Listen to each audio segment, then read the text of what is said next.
Tiyak na ang panahon muling pagdating ng Panginoon.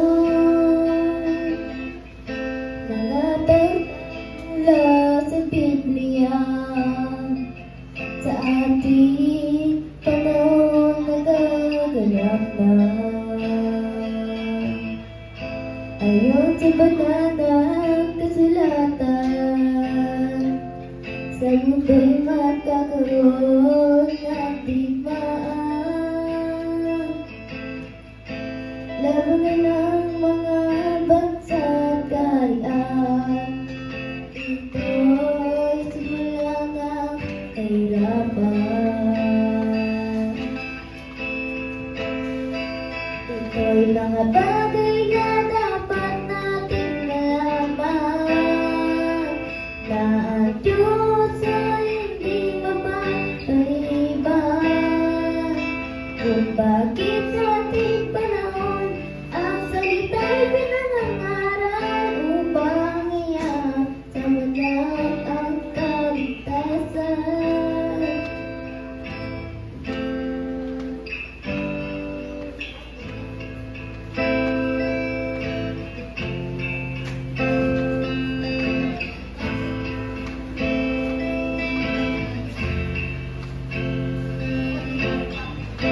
Nararanasan tagutong sa daigdig, lindol sa iba't ibang panig.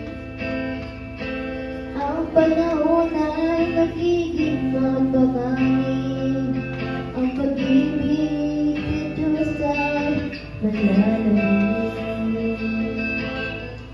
Mga bulaang propetang nagsisilitaw, at maraming ang kanilang ililigaw. Pag-aaral nila ay maling mga aral, at linis na katotohanan.